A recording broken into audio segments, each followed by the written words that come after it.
Manche Quiltschablonen nehmen wir täglich in die Hand und wir nehmen sie gar nicht als Quiltschablonen wahr. Herzlich willkommen bei Needle Engine. Mein Name ist Elke und wir quilten los.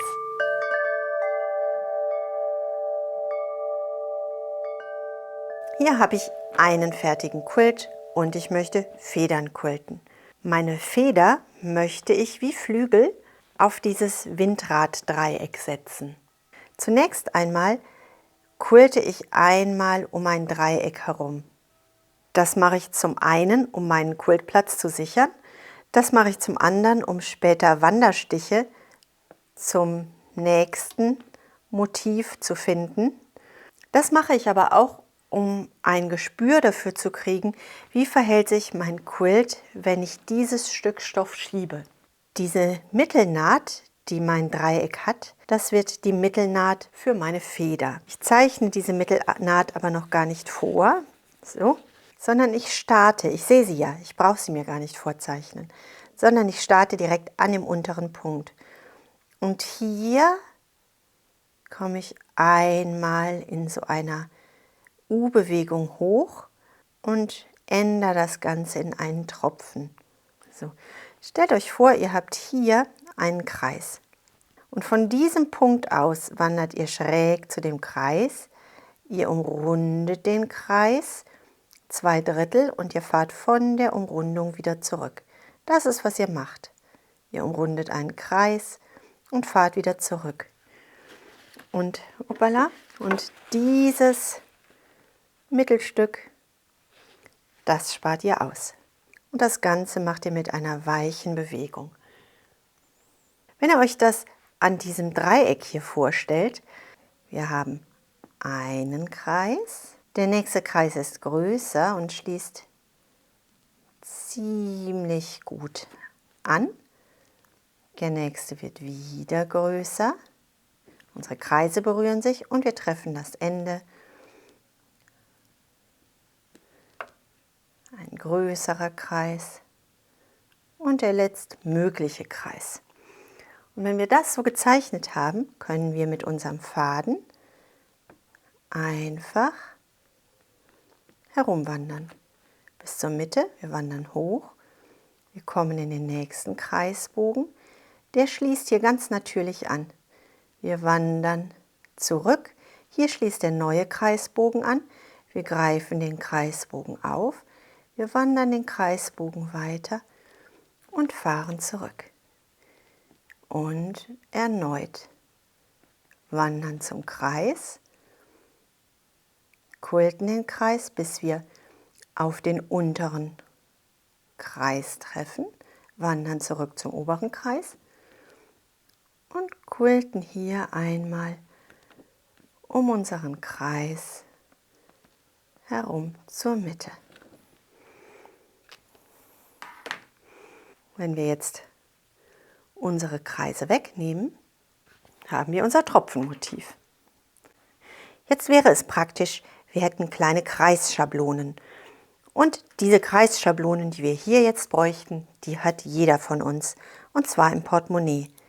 Wir nehmen ein 2-Cent-Stück, ein 5-Cent-Stück, ein 20-Cent-Stück, ein 1 € und ein 2-Euro-Stück. Und schon haben wir die nötigen Schablonen, um unseren Quilt zu arbeiten. Was auch noch sehr hilfreich ist, wir nehmen ein farblich passendes Garn. Mein Motiv verschwindet dann schon so ein bisschen. So, und wir nehmen nur diese Wölbungen wahr. Ich verwende wieder Quilthandschuhe und an meinen Quilthandschuhen habe ich wieder Daumen und Zeigefinger abgeschnitten, damit ich meine Finger bewegen kann, wenn mal der Faden reißt oder wenn sonst irgendwas passiert. Wir versuchen das Ganze mal. Wir nehmen unsere Geldstücke. Die Schablone brauchen wir nicht. Und ich nehme rote Friction-Stifte. Die passen vielleicht nicht so gut zu meinem Fliederton, aber da müsst ihr jetzt durch. So, zunächst einmal zeichnen wir unsere Kreise vor. Ich lege mein 2 Cent, mein 5 Cent, 20 Cent. Ich lege alles wieder aus. So. Ich zeichne meinen ersten Kreis. Ich würde ihn nie so deutlich zeichnen, weil der Friction-Stift einen durchsichtigen Rückstand lässt, der erst bei der Wäsche wirklich rausgeht. Aber damit wir das hier jetzt sehen, machen wir das einmal richtig deutlich. Der erste Kreis und der 5. Die andere Seite. Wenn euch das Video gefällt, lasst mir doch einen Daumen nach oben da. Und wenn ihr gerne mehr sehen möchtet oder den Kanal auch schneller wiederfinden wollt, dann abonniert. Ich würde mich sehr darüber freuen. So, meine Handschuhe sind angezogen. Meine Kreise sind gesetzt. Jetzt nehmen wir das Ganze mit zur Nähmaschine. So, Licht an, scharf stellen und los geht's. Das erste, was wir machen, ist, wir möchten dieses Gefühl für diese Form bekommen. Ich starte in der Ecke, wir holen den Unterfaden hoch, unser Transporteur ist versenkt. Ich habe das Stopffüßchen eingestellt. Auch wer anfängt zu quilten, hat in der Regel ein Stopffüßchen. Und wir vernähen dreimal auf der Stelle. Wenn eure Maschine das macht, lassen wir die Nadel im Stoff. Zunächst einmal quilten wir außen um unser Dreieck herum.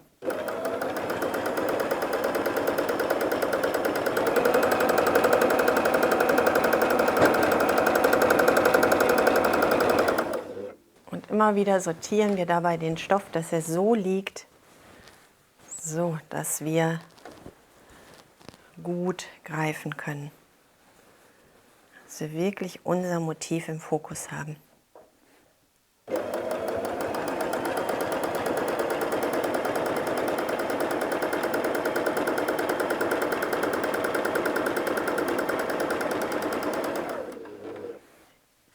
Also, wir fahren zur Mitte.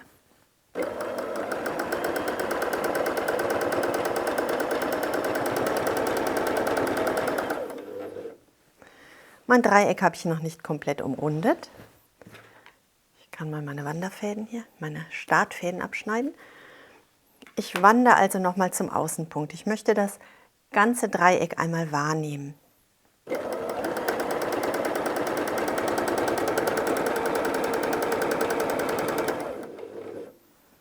Und ich wandere zurück.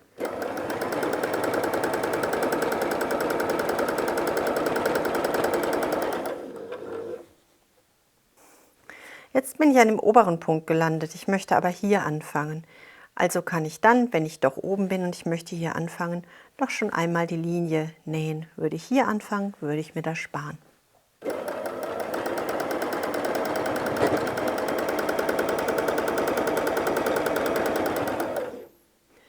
Und ich bin an meinem Startpunkt. Ich fange in der Regel lieber mit der rechten Seite an, aber ihr könnt hier links besser schauen. Also starten wir mit links. Wir quilten einmal hoch. So, und wir quilten um unseren Kreis.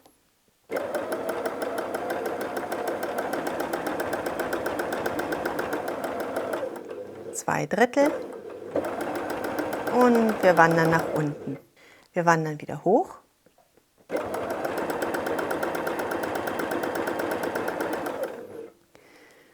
Hier ist die Mitte von unserem Kreis. Wir stoppen ein bisschen eher, denn an diesem Punkt möchten wir einmal nach außen wandern. Schon in einem Bogen.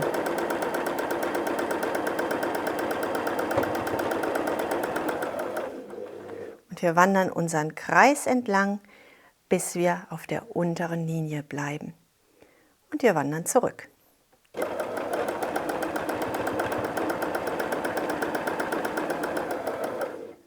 Bis zu dem Punkt, an dem unser nächster Kreis anfängt. Und wir arbeiten mit dem nächsten Kreis weiter.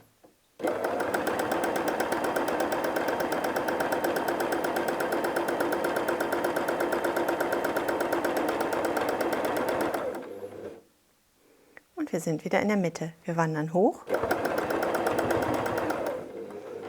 Und wir wandern nach außen zum nächsten Kreis.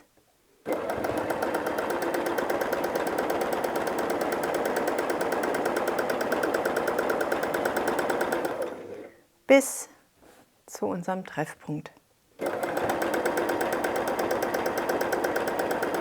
Wir wandern zurück und wir quilten den letzten Kreis.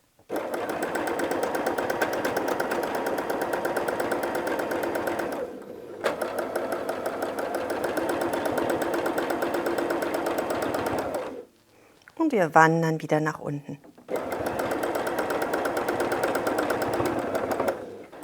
Auf der zweiten Seite wiederholen wir das Ganze. Über unsere Seiten, Dreiecksseiten, können wir nun ganz locker weiter zu unserem nächsten Objekt wandern. Wir möchten uns aber das Ergebnis einmal anschauen. So, jetzt bügeln wir einmal unsere Kreise weg.